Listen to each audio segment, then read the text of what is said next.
युधिष्ठिर ने श्री कृष्ण से पूछा, हे भगवान, पुरुषोत्तम मास के कृष्ण पक्ष की एकादशी का नाम, उसके व्रत की विधि तथा महात्म्य को विस्तार पूर्वक बतलाने की कृपा करें। भगवान श्री कृष्ण ने कहा, हे राजन, इस एकादशी का नाम परमा एकादशी है।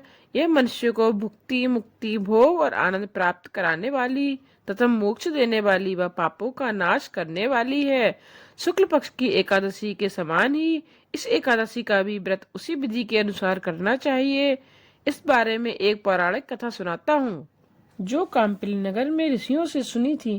प्राचीन काल में काम्पिल्य नामक एक रमणीय नगर में सुमेधा नामक एक अत्यंत धर्मात्मा ब्राह्मण रहता था। उसकी पवित्रा नाम की स्त्री पतिव्रता और धर्मपरायण थी। वह ब्राह्मण अपने किसी पूर्व जन्म के कर्मों के कारण अति दरिद्र था। इस कारण ब्राह्मण दंपति का यह दुर्भाग्य था कि वे भोजन, वस्त्र आदि का अभाव अनुभव करते और घर घर भिक्षा मांगने जाते थे। कभी मांगने पर भी उनको भिक्षा नहीं मिलती थी। इस प्रकार भली प्रकार भोजन, वस्त्र और रहने को उचित स्थान तक भी नहीं था। कभी कभी वे भूखे प्यासे भी रह जाते, परंतु स्वयं भूखे रहकर भी वे अतिथि सत्कार अवश्य करते। ब्राह्मण की स्त्री रूप यौवन से संपन्न थी और अपने पति की सेवा किया करती थी, परंतु ब्राह्मण की स्त्री अपने लिए किसी वस्तु की याचना नहीं करती। कई कई दिनों तक उपवास भी करना पड़ता था। जब कभी अतिथि सत्कार करना हो तो वह स्वयं भूखी रह जाती थी, किंतु घर में भी भूखे रहने पर भी अतिथि सत्कार अवश्य करती थी, परंतु अपने मुंह पर कभी मलिनता तक न आने देती थी। इस प्रकार अभाव, भूख और गरीबी के कारण उसका शरीर दिन प्रतिदिन दुबला हो रहा था। अपनी स्त्री का दुर्बल शरीर एवं घर में अन्न का अभाव देखकर एक दिन सुमेधा अपनी स्त्री से कहने लगा, हे प्रिय, यदि मैं किसी श्रेष्ठ संपन्न पुरुष से धन मांगता हूँ तो मुझे कोई कुछ नहीं देता है। मैं क्या करूँ, कहाँ जाऊँ?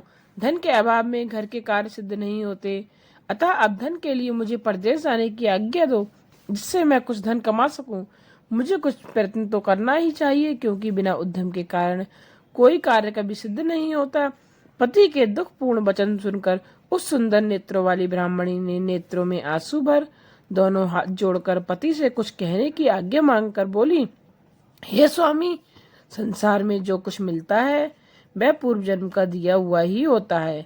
बिना दिए सुमेर पर्वत पर भी चले जाएं तो भी कुछ नहीं मिलेगा। अपने पूर्व जन्म में मनुष्य अन्न, धन या भूमि जो कुछ भी दान देता है वही इस जन्म में पृथ्वी पर मिलता है। ब्रह्मा ने जो कुछ भाग्य में लिखा है वह किसी जगह भी मिल सकता है।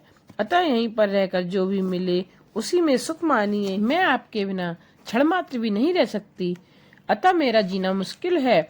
पति के बिना स्त्री की संसार में माता पिता, भ्राता, ससुर तथा संबंधी आदि कोई सत्कार नहीं करते, निंदा करते हैं। इसलिए आप यहीं पर रहकर जीवन निर्वाह करिए। आपके भाग्य में इसी देश में सुख मिलेगा। अपनी स्त्री के ऐसे वचन सुनकर वह ब्राह्मण प्रदेश नहीं गया और उसी काम्पिल्य नगर में रहने लगा। कुछ दिनों के बाद एक समय मुनियों में श्रेष्ठ कौंडिन्य मुनि काम्पिल्य नगर में भाग्यवश वहां आ पहुंचे। उनको आते देख सुमेधा प्रसन्न हुआ। उसने अपनी स्त्री सहित मुनि को बारंबार नमस्कार किया, सुंदर आसन दे मुनि की पूजा की और कहा कि आज हम धन्य हैं जो आपने मेरे घर पधार कर दर्शन दिए। मेरा जीवन आज सफल हो गया और मेरे बड़े भाग्य से आपके दर्शन मिले। जो कुछ उनके पास था श्रद्धा के साथ मुनि को भोजन कराया। उस पतिव्रता स्त्री ने मुनि से पूछा कि महाराज, दरिद्रता का नाश कैसे होता है? बिना दान किए हुए भी धन, विद्या और अन्न पदार्थ कैसे प्राप्त हो सकते हैं? महामुने, कृपा कर कोई ऐसा उपाय, व्रत या तप बताएं जिससे हमारी दरिद्रता दूर हो सके। मैंने बहुत प्रयत्न करके अपने पति को परदेश धन कमाने जाने से रोका है। हमारे भाग्य से आप भी आज यहाँ पधारे हैं। मुझे पूर्ण विश्वास है कि आपकी कृपा से हमारी दरिद्रता अवश्य दूर हो सकती है। हे मुनिदेव, वह कौन सा उपाय है जिसके करने से हमारी दरिद्रता दूर हो जाए? ऐसे वचन सुनकर कौंडिन्य ऋषि कहने लगे, हे पद्मिनी, पुरुषोत्तम मास के कृष्ण पक्ष की परमा नाम से प्रसिद्ध एकादशी का व्रत करने से समस्त पाप, दुख, दरिद्रता आदि नष्ट हो जाते हैं। इस विष्णु भक्ति देने वाली एकादशी का श्रद्धा पूर्वक व्रत करो, जिसके करने से व्रती धन धान्य से संपन्न हो जाते हैं। विधि पूर्वक व्रत और रात्रि को भोजन कीर्तन के साथ जागरण करना चाहिए। इस व्रत को सबसे पहले कुबेर जी ने किया था। भगवान शिव जी के कहने पर व्रत के कारण वे धनाधिपति बन गए थे। फिर राजा हरिश्चंद्र ने व्रत किया तो उनको अपना खोया हुआ राज्य, ऐश्वर्य तथा स्त्री पुत्र पुनः प्राप्त हो गया। अतः तुम भी इस व्रत को विधि पूर्वक करो।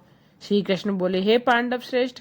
यह कहकर कौंडिन्य ऋषि ने व्रत की सारी विधि समझाई। ऋषि ने कहा, हे पद्मिनी, पंचरात्रि व्रत इससे भी अधिक उत्तम होता है।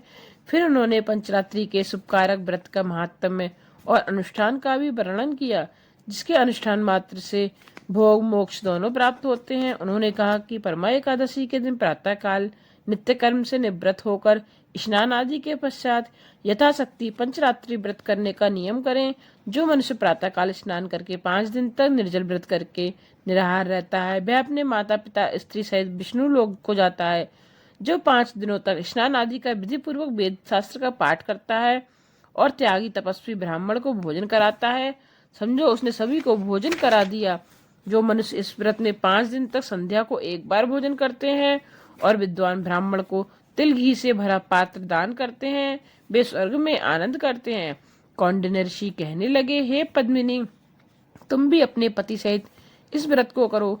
इस व्रत के करने से संसार में संपन्नता और अनंत स्वर्ग पर पाओगी।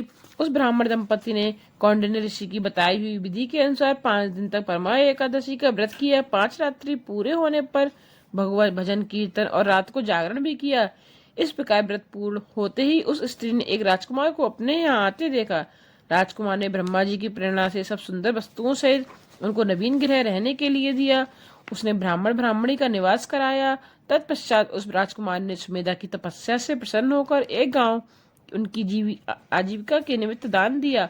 इस प्रकार पुरुषोत्तम मास की कृष्ण पक्ष की परमा एकादशी का आदर पूर्वक व्रत करने से पत्नी सहित ब्राह्मण समस्त पापों से मुक्त होकर इस लोक में अनंत सुख भोग कर अंत में स्वयं में स्वर्गलोक को गए। भगवान श्री कृष्ण ने कहा, हे राजन, मानव देह प्राप्त करके जो भी भगवान विष्णु को प्रिय अधिक मास लौन मास की एकादशियों का व्रत नहीं करते, उनका जीवन व्यर्थ है। वैसे मनुष्य देह अत्यंत दुर्लभ है, जो परमात्मा की कृपा से ही मिलती है। पुरुषोत्तम मास की एकादशियों के महत्व को सुनकर राजा युधिष्ठिर ने भाइयों सहित एकादशी का भक्ति पूर्वक व्रत किया।